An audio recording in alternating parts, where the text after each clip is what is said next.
Have you ever had somebody read your resume or like introduce you to somebody else in a way that was like really flattering? Yes. And you're just like, hi, I'm Jennie. And you don't know what to say almost. You're like, cool, nice to meet you. And then you're like, oh, that was really nice. I remember I got a letter of recommendation from my like family doctor growing up for like the Air Force Academy when I was applying to that. And it was like, I'd never written or like read anything like that before. Now I know it's like common practice to write those things for like military stuff, Right. but still this is a very nice letter of recommendation. And that like, I don't know, like my whole family got like teary eyed, like reading it. 'Cause I don't know. In hindsight, it's kind of funny because like that's just the way the Air Force stuff is written. But like we know that he also meant the things that he wrote too. Right. Otherwise he wouldn't have written them. And it's like a proud moment for your parents too. And right. It's just it's special when somebody wordsmiths a really nice introduction or says really nice things about you. Does that ever make you feel uncomfortable? yeah. I mean, it's nice to hear nice things about you, but then you're like, what do I say in response? Because you don't want to say like, you almost don't want to sound like you agree with it. Like you don't want to sound prideful. You want to make it sound like, oh, that's such a surprise. Like, you know what I mean? Yeah. I think that bleeds into like a lot of why we like hold ourselves to a higher standard and we don't celebrate our victories. Probably. Which is the whole point of today's podcast. And we're going to go over today how you can stop. Like, you don't need to feel guilty for like celebrating your victories. Yeah. You don't need to expect your victories. You need to celebrate them. And you can also do it in a way where you can really help out the next guy or girl by like celebrating it the right way. So we're going to talk about that, dive deep into it. And that's our show for today. Welcome to the Let's Quit podcast. Quitting is not always a bad thing. If you have the right mindset, quitting can be the most powerful tool you have on your journey to success. It's certainly been helpful for us. Whether it's flying through hurricanes, building our businesses, or just trying to get to bed on time, we're always trying to level up and improve our lives. This is the show where we share the lessons, experiences, and friends that have helped us live this incredible life. So let's quit the bad and grow the good together.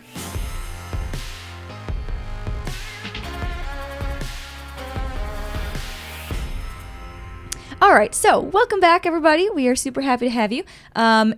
We are still a listener-supported podcast. So if you want to support the show in any way, one, just listening helps us out a lot. But if you want to monetarily support us and go to patreon.com/jennieanddavis and choose a tier that works best for you, we would absolutely love and appreciate that. And thank you so much to the people who already support us on Patreon. But a couple of free methods to support are to share the show, whether that's just sending somebody a text about it or sharing it on Instagram, whatever that may be. Subscribing to the YouTube channel because we upload all the videos there as well. We'd really appreciate it. Yeah, we say it every week, but we really do appreciate those of you that listen and share the show and everything like that. So, and I know this week we're talking about celebrating wins, but today we are recording our 25th podcast. Woo! I feel like that's a little victory for us. So thank you to everybody who's stuck around for 25 episodes. Yeah, it's been a while since, like, we were looking at the download metrics. It's been a while since we've grown the podcast. Like, It's the same 200 some odd listeners. So thank all of you for listening to the show. But anyway, we also haven't been advertising it. So yeah, we'll get there. We'll get there. Yeah. Anyway, excited to have each and every single one of you here. Jennie, hit them with the weekly update. What have we been up to? It's been so busy. It's been so busy, but then we sit down to say like, oh, what did we do? And we're like, it's like we can't remember every single little thing either because we're so busy. And this week it was because we did a lot of traveling. Oh my gosh. Yes. So we were in Mississippi for a couple of days this past week just to fly. We have to stay current. So it's like once a month or so, you go out and you sit in the airplane and do your job and fly a training flight just to make sure you're reviewing and caught up on your jobs when we get to hurricane season. Which is coming up fast. They've already had one named storm in the Pacific and one named storm in the Atlantic. Jeez. Nutty, huh?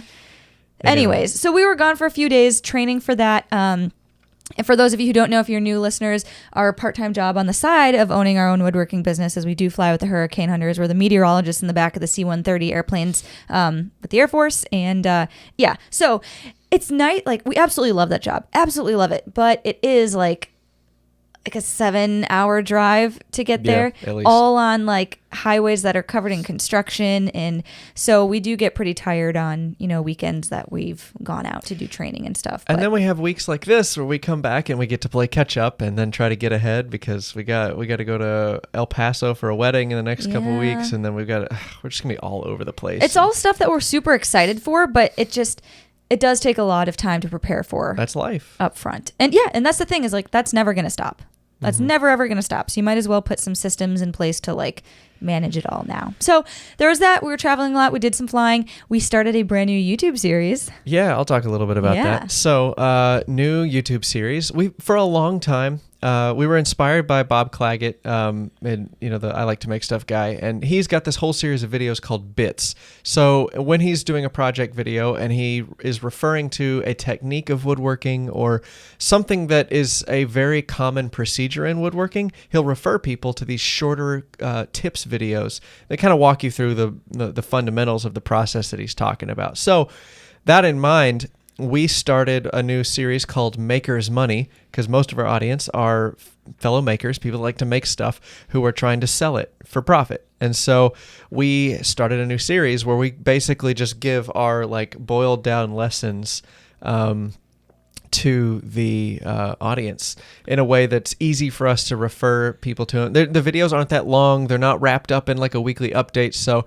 for the people that need the info, it's a very quick way for us just to send them a link to that video, and that content is there forever for us. So right. And we really wanted to make it a way to kind of organize our channel. So if anybody comes to our channel page and they're like, hey, I want the business tips. Like, hey, there's an entire section called Maker's Money that has all of our like bread and butter woodworking business or making business tips.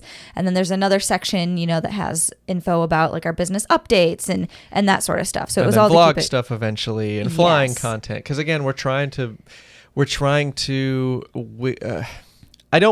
not leaving the maker part of YouTube, but we are widening our breadth. Yes. Our channel is not going to be just pigeonholed woodworking business content forever. It will continue to be that for a long time because that's what we're doing, but we want to be able to post some other stuff without YouTube absolutely killing us in the algorithm. So we're trying to get our audience used to seeing like multiple different types of shows on our channel. It's almost like they named it after TV. I know. Anyway, we just started a new show and it worked pretty well. Yeah. We had a lot of good responses from it, especially because we teased it on our Instagram story before we posted the video. Yeah, that helped. We're like, hey guys, like we've got a new series that we're starting, and we got some good responses. Like, hey, I'm really excited. Like, I look forward to it. I can't wait to see what you guys talk about. So. Oh my gosh. Also, just quick side note. Something weird happened to us with YouTube. I'm not complaining.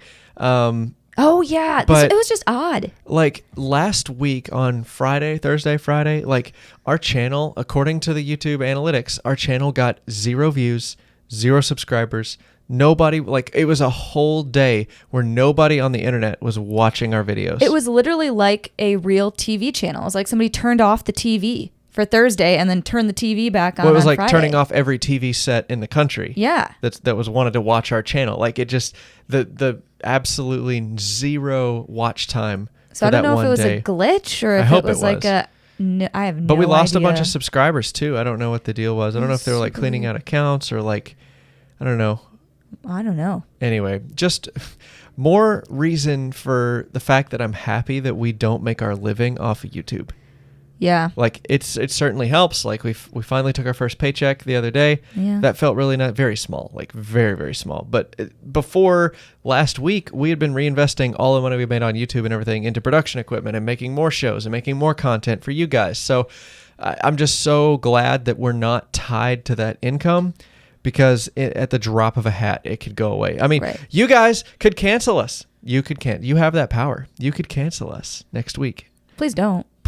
But I don't think we've done anything to deserve canceling. That's why we don't lean on our social media money because we know that it can disappear just as fast. Absolutely. If not, way faster than it started coming. So anyway. So that was odd. Quick side note, just that was odd. Like whatever. Nobody was watching the channel for a day.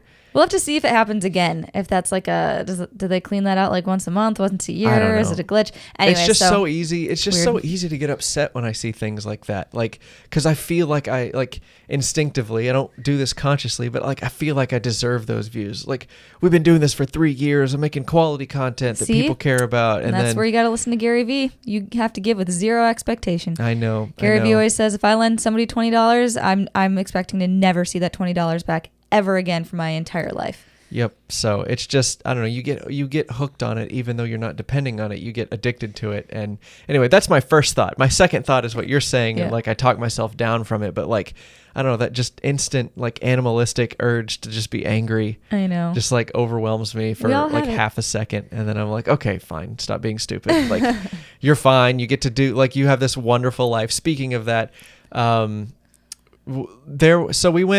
we got back from Mississippi like late that night. The next day we took the day off because we were going to be tired, and we went to the beach and we started surfing. I think I mentioned that in the last podcast that we bought a surfboard.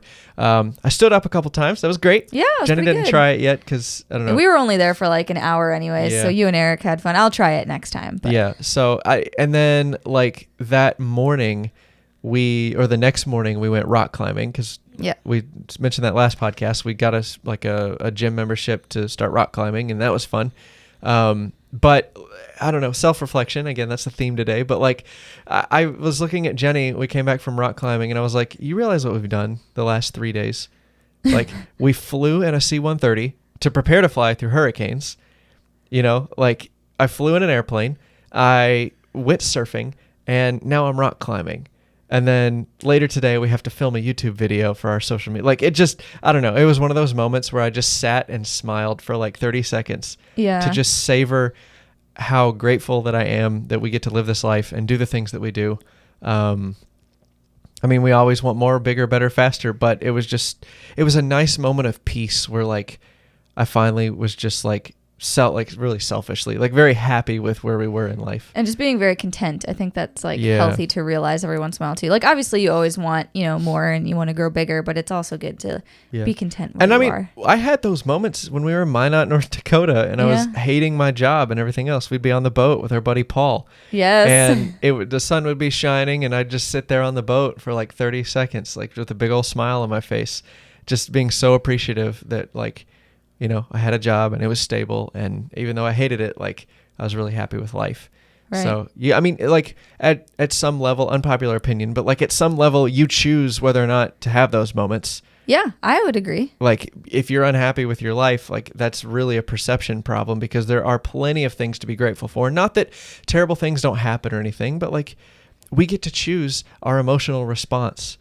We maybe not the first reaction, but we get to choose our second thought or our second emotional reaction to what's going on around us. Anyway, and that was just really cool this week to like have one of those really nice moments of reflection and be like, man, I'm really loving life this week. I want to share this with somebody else. Yeah, I think that's something that a couple people told me to do, like on our wedding day. They're like, everything moves so fast on that day, and you've been planning for a year, and then it's all done within 5 hours or whatever. And they're like, so just force yourself to stop and take some mental snapshots and like remember the cool things that are happening. And I did. I gave it a shot, and I have like probably 5 very vivid memories of that day that are like, I don't know, ingrained in my mind. And I'm like, wow, we should do this more often just in life, where you just stop and you just take a snapshot and of a very vivid memory, like and appreciate a mental picture. Yeah, appreciate everything that's like going on. And yeah, so I don't know. I tried that almost exactly 5 years ago, and for our wedding, and I think it's something we should try even more in life. Yeah. So, man, that's a whole podcast topic in and of itself. But reeling it back into today's topic, we also sent out some more cutting boards. We have a woodworking business, and we got our process for approaching real estate agents to sell them closing gifts. We got that nailed down now. It's in a checklist. Jennie's got a procedure made. She knows exactly what to say. Jennie's got like a 60 to 70% close rate on these bulk orders for these realtors. So we got it down to a science. So we started that process this week. We mailed out some boards. We even had Eric go through the whole process. Yeah, Eric mailed out a board and was talking to a realtor. Yeah, he's leaving next week, sadly. But I know. Anyway, he'll be back, hopefully. Yeah, we're just trying to get everything systematized so that we can hand it off to an employee and have them run with it, and we can focus on other bigger, better, newer things. So right. Yeah, and that also led us into reflecting on the last 5 months, I guess, since we started our business, which is what our YouTube video was about yesterday. It was so we did a video that was our first 30 days in business in January when we first started selling, and we're like, oh, the video did pretty well, and it was really nice for us to like step back and summarize everything we'd done, how much money we made, sales we did, and so we're like, let's do it again. So we did it with our first 5 months roughly in business and looked at some of those numbers. And it was kind of eye-opening because we haven't really stopped to look back at the numbers since we did that 30-day video. No, we've been going nonstop. And man, we were really shocked to see the number. Like, we knew it was a lot, but like we had no idea it was like 17 grand in revenue. Yeah. Like it was pretty nuts. If you haven't seen the YouTube video this week, go watch it. But yeah, it was really humbling. I don't know what word to use. Like it was so, I don't know. It was crazy. It could really go two ways. Like you might be sitting here and thinking like, oh, in 5 months you only did 17,000. Like, that's not, that much. Or you could look at it like, wow, in January we only made $600 total, like in sales, $600. And now in 5 months, 17,000. Right. And I'm not going to sit here and say like, oh, well, I'm satisfied with that. Like I don't ever need to make more than 17,000 every 5 months. Like, no, I definitely want to do more than that. But I think it's like, we worked so hard these last 5 months. But again, our goal, we talked about this in another video, but like our goal is not to make money. Like money is a byproduct of us producing and building the business. Yeah. Does that make sense? I hope that makes sense to the listeners. But like our goal is not to make the most money ever. Our goal is to build a great product, a really repeatable way that we can hire employees. That's really the main goal of our business. The money will come. Like it will. Right. Like and we're not doing whatever it takes to make money. That's why we were so shocked, is because we haven't been keeping count of the money. We know it's there. We've got enough. We're operating under, we're spending less than we're making. So we're making a little bit of a profit, but like, it's so crazy to see the success. And I get like, that's kind of what spurred this whole like podcast topic of like, we really need to slow down and celebrate these wins, because we just need to take that 30 seconds and just savor the moment in our businesses, so that we can go further in the future, so that we can help others enjoy the same things that we've enjoyed and learn the same lessons we've learned. Right. Because if we forgot a lot of the things that happen, or we forgot the good moments, like how are we going to share those good moments or how we got to those good moments with other people? If we're just like, I refuse to accept the fact that I succeeded because I don't think I did good enough. And that is the title topic. Yes. So okay. Let's hit the little intro and dive right in.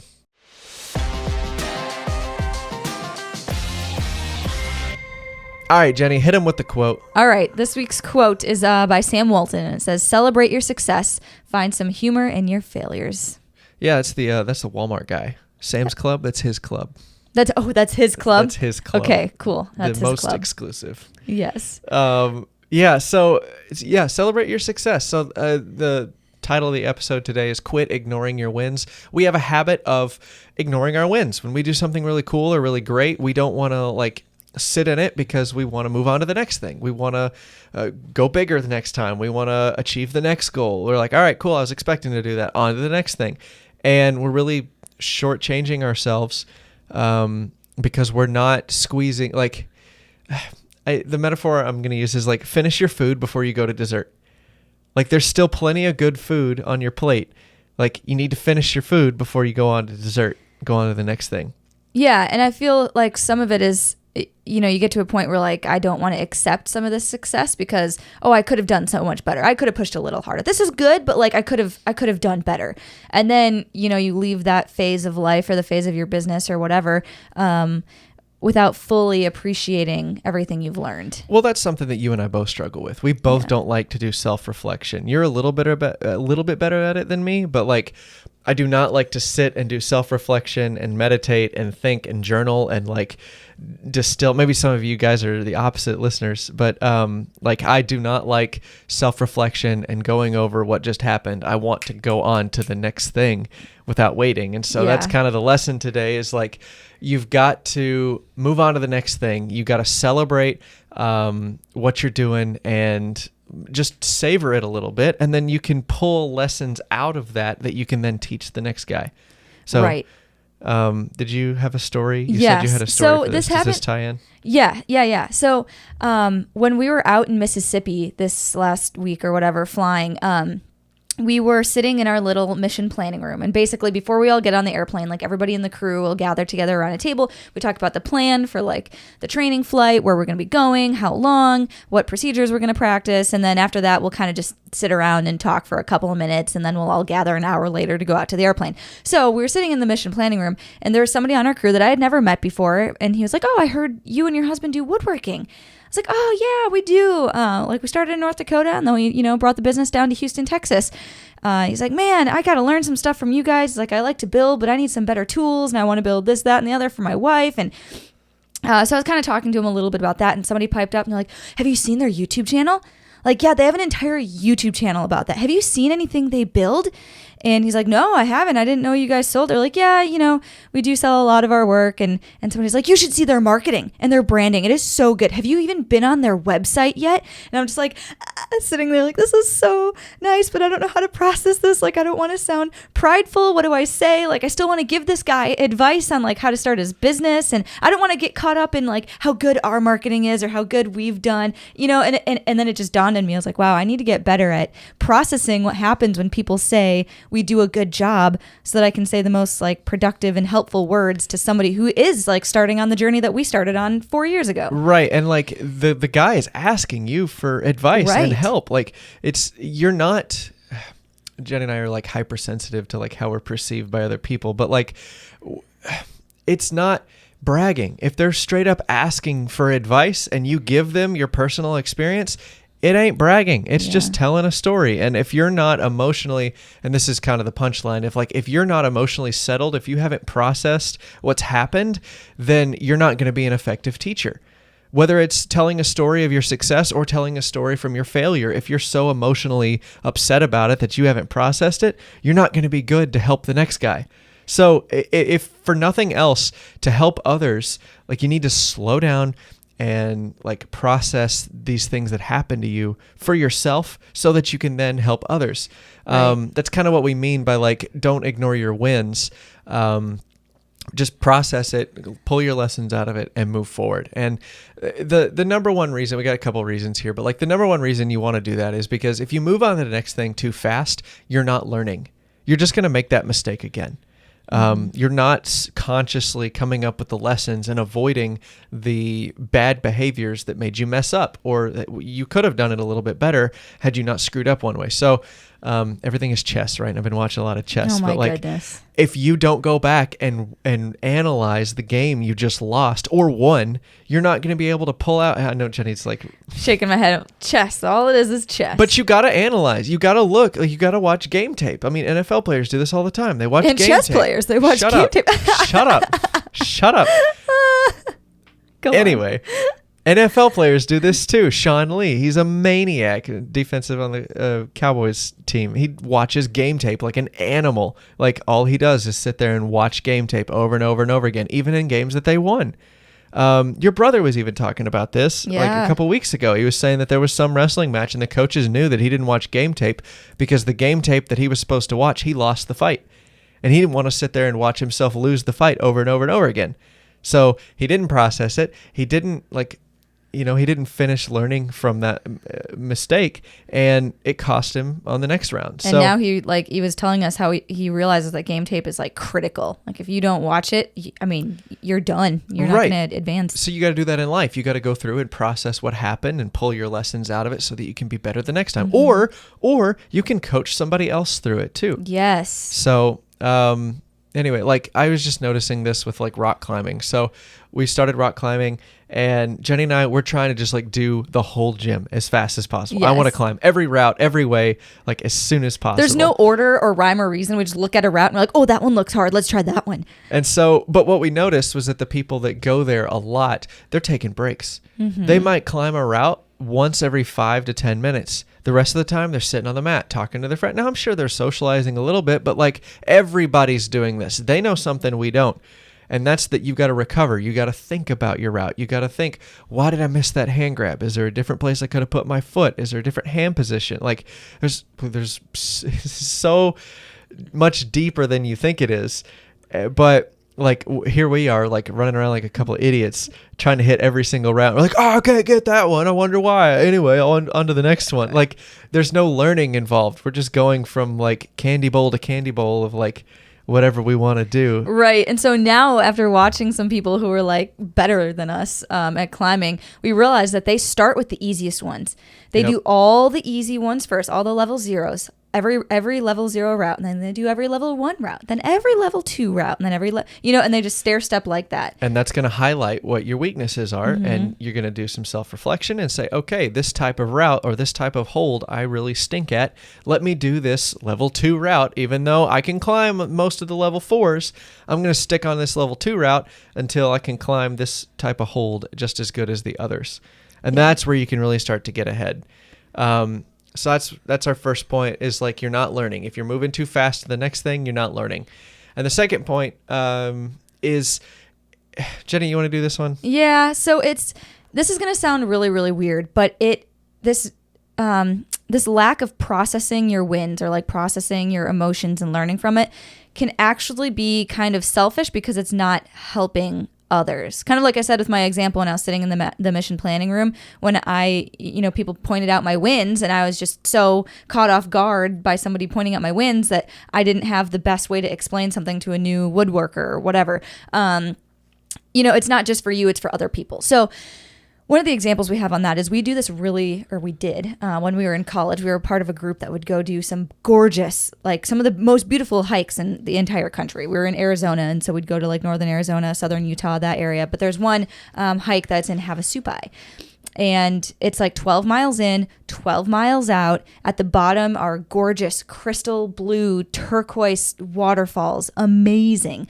But the hike out is pretty rough. Like you're going uphill on switchbacks the whole, the last 4 miles. Right. Well, it's a side canyon to the Grand Canyon. Yeah. So the first mile, you pull up to the parking lot, you stop, you get out, you put on your backpack, and you go down the face of the cliff on switchbacks for a mile. Then you get to the bottom of the canyon. Then it's 11 miles in the bottom of this canyon. It's flat. It's got rocks and sand and stuff, but there's not really a whole lot of elevation changes. Yeah. And then you go down to the falls, you spend the night, and then you hike out. It's 11 miles back. You slept on the rocks the night before, so you're kind of tired. And then the last mile before you leave is straight up the side of the cliff. Grueling. And it's switchbacks the whole way. Well, it was a church group that we were a part of that like did this hike. And so they always use this. I'm stealing, Kevin, if you're listening, I'm stealing your story.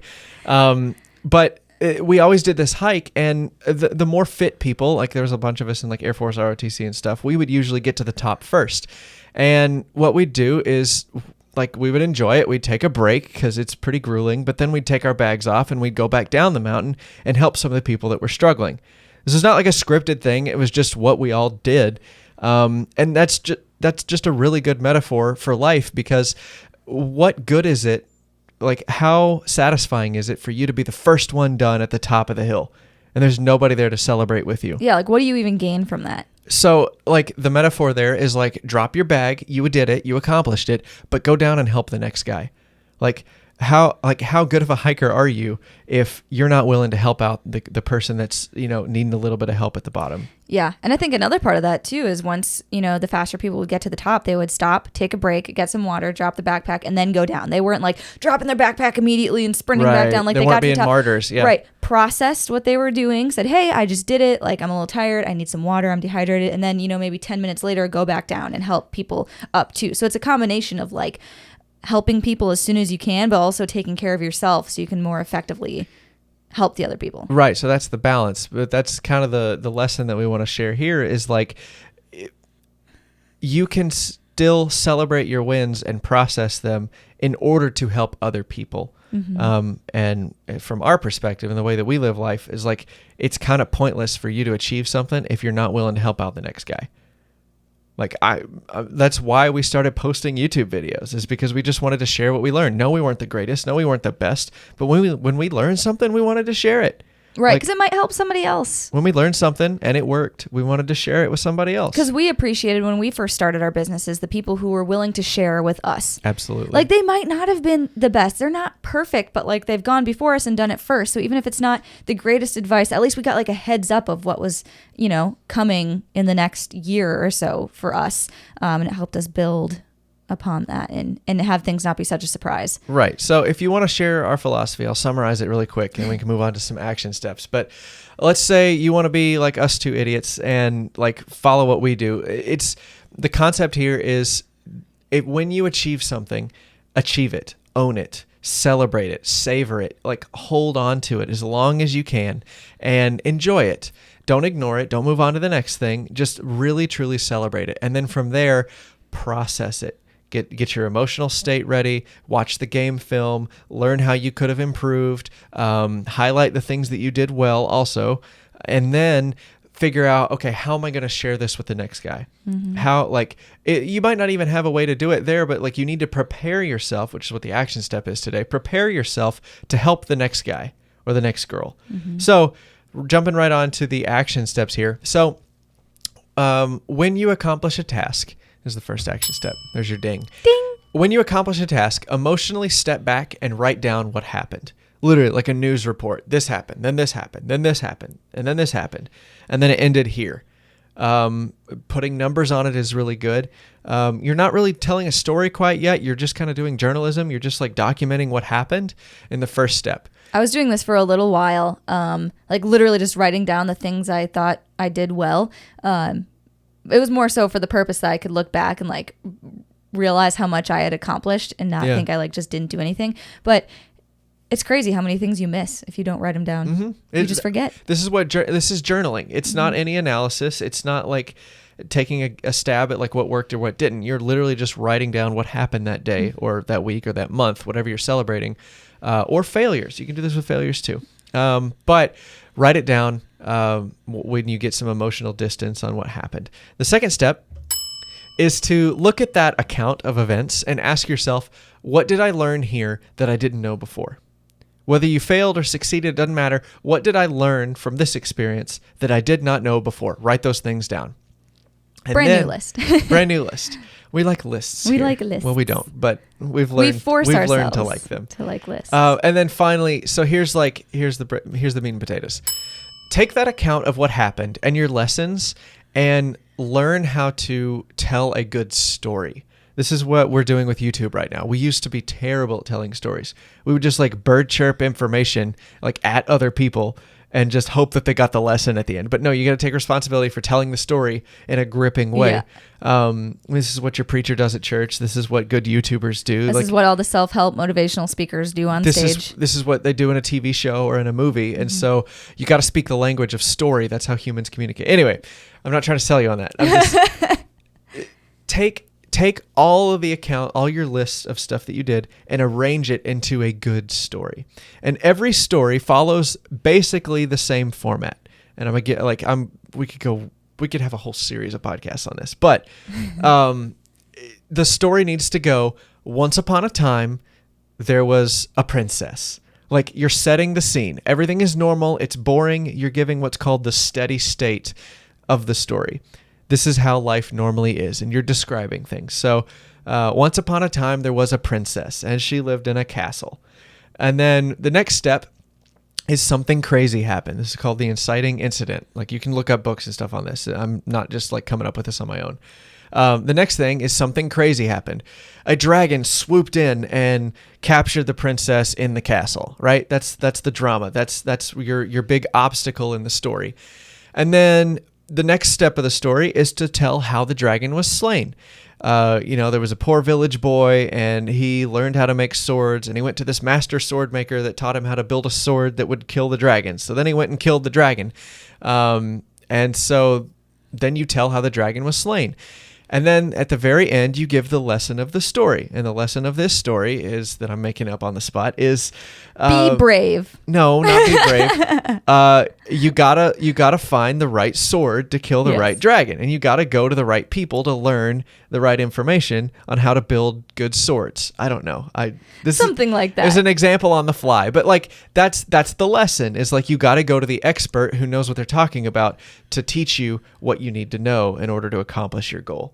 And so if you can boil your story down into that format, oh my gosh, everybody's going to listen to you when you talk, number one. Yeah. Number two, you're really going to communicate the lessons that you have learned the hard way and hopefully keep somebody else from making the same mistake. And the importance of the story too isn't just to sound cool. It's not to sound like put together like a children's book. I mean, it's supposed to sound put together so you sound professional and things, but like you can't just throw the lesson at people right away. What kind of movie would it be if you just hit play on the movie and then it was like, hey, have courage, end of movie. And you're like, cool, like that's great advice. I could have read that on the internet. Like, tell me more. And, one of the things that like makes humans so different from like robots is that we need like emotional investment to learn a lesson. Yes. We can't just learn knowledge at face value. Like sometimes we can, but like unless you have struggled with it or you have been wrapped up emotionally in the story, your brain is not going to remember the information. That's why storytelling is so effective, is because that's how our brain learns things. And so you've got to like learn how to wrap your message up in a story. And you can only do that if you are like really processed with it. You have done all your self-reflection. You have pulled the lessons out. Then you can go into the process of telling a story. And some people are naturally really good at that. Mm-hmm. Jennie and I are not those people. We are the ones that just want to throw the information at people. We're like, hey, here's the logical facts. There, just believe it. You don't need any frou-frou story. Yep. But they do. Ironically enough, we don't even take that advice when it's told to us.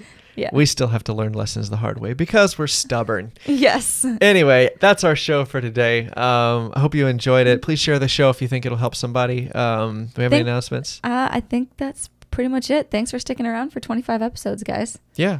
Appreciate y'all.